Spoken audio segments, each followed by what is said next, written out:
여러분 안녕하십니까? 360 브리프입니다. 최근 중국 최대의 온라인 여행 플랫폼인 시트립에서 전례 없는 사태가 벌어졌습니다. 단 48시간 만에 무려 300만 명이 앱을 삭제하거나 회원 탈퇴를 감행했습니다. 단순한 불매 운동이 아닙니다. 중국 네티즌들은 이를 생존을 위한 탈출이라고 부르고 있는데요. 도대체 여행의 파나에 무슨 일이 벌어진 걸까요? 그 배경에는 태국과 캄보디아 국경에서 벌어진 폭격, 그리고 상상을 초월하는 생명과학원의 괴담이 얽혀 있습니다. 오늘 360 브리프에서는 시트립 사태 뒤에 숨겨진 캄보디아의 검은 그림자와 그 배후를 심층적으로 파헤쳐봅니다.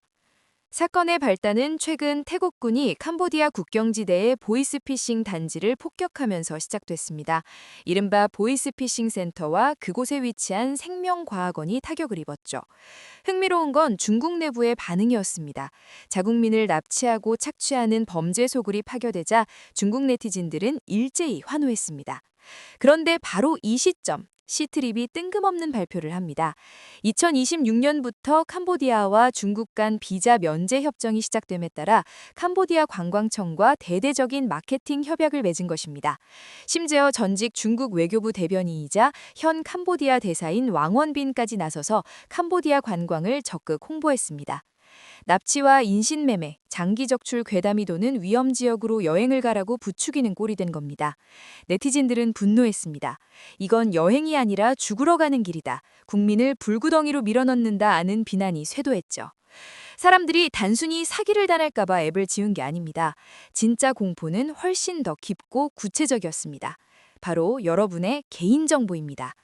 시트립에 등록된 신분증, 주소, 심지어 의료 기록과 연동될 수 있는 혈액형 정보가 캄보디아 범죄 조직으로 넘어갈 수 있다는 두려움 때문입니다. 소스에 따르면 캄보디아에는 이름만 그럴싸한 생명과학단지들이 존재합니다. 겉으로는 줄기세포 연구소 같지만 실상은 납치된 사람들의 장기를 적출하거나 심지어 아기 공장을 운영해 영유아의 척수액을 뽑아 장생약을 만든다는 끔찍한 의혹이 제기되고 있습니다. 시트립을 통해 캄보디아행 비행기표를 끊는 순간 당신의 신상 정보가 현지 납치 조직에게 쇼핑 리스트처럼 제공될 수 있다는 공포, 이 사람 혈액형이 좋네, 간이 튼튼하네 하며 타깃이 될 수 있다는 괴담이 전역을 강파했습니다. 실제로 태국군이 폭격한 곳 중 하나가 바로 이런 의혹을 받는 생명과학원이었습니다. 사태가 걷잡을 수 없이 커지자 시트립은 12월 25일 뒤늦게 성명을 발표합니다. 캄보디아와의 협력은 아직 시작도 안 했다. 데이터 공유는 없다. 광고를 중단했다라고 해명했죠. 하지만 네티즌들은 이를 명백한 거짓말이라며 믿지 않고 있습니다. 이미 9월부터 계약은 진행 중이었고 앱 내에는 버젓이 캄보디아 여행 광고가 송출되고 있었기 때문입니다. 무엇보다 사람들의 목숨이 달린 문제에 대해 진정성 있는 사과 없이 변명으로 일관하는 태도가 300만 탈퇴러시의 기폭제가 되었습니다. 한 네티즌은 돈 몇 푼 아끼려다 내 목숨 하나뿐인 걸 잊지 말자며 계정 삭제를 인증하기도 했죠. 여기서 의문이 듭니다. 자국민이 이렇게 분노하고 두려워하는데 왜 중국 정부는 캄보디아 관광을 장려할까요? 여기엔 복잡한 지정학적 셈법이 숨어 있습니다. 캄보디아의 훈센 정권은 중국 공산당의 핵심 동맹입니다. 캄보디아 프놈펜에는 시진핑 대로까지 생길 정도죠. 전문가들은 캄보디아 내의 이 거대한 범죄 산업, 즉 보이스피싱과 불법 도박, 장기 밀매 산업이 훈센 정권을 지탱하는 자금줄 역할을 하고 있다고 지적합니다. 그리고 이 산업의 배후에는 중국 공산당의 자본과 기술이 얽혀 있다는 의혹이 짙습니다. 결국 중국인들이 캄보디아에 가서 돈을 쓰고 심지어 범죄의 희생양이 되는 구조가 양국 정권의 이익과 맞아떨어진다는 분석입니다.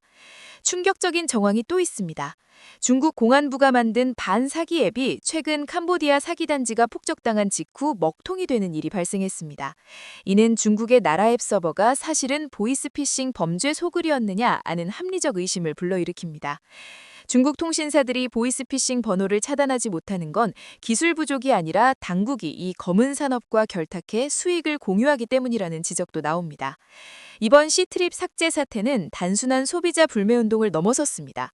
이는 국가와 거대 기업이 국민의 안전을 담보로 검은 돈을 벌고 있다는 사실에 대한 중국인들의 깊은 불신과 공포가 폭발한 사건입니다. 캄보디아의 화려한 카지노와 리조트 뒤에는 납치와 장기 적출이라는 끔찍한 지옥도가 펼쳐져 있을지도 모릅니다. 그리고 그 지옥문을 안내하는 내비게이션이 바로 우리가 믿고 쓰던 여행 앱일 수도 있다는 사실, 여러분은 어떻게 생각하시나요? 오늘 360 브리프는 여기까지입니다. 내용이 유익하셨다면 구독과 좋아요 부탁드립니다. 감사합니다.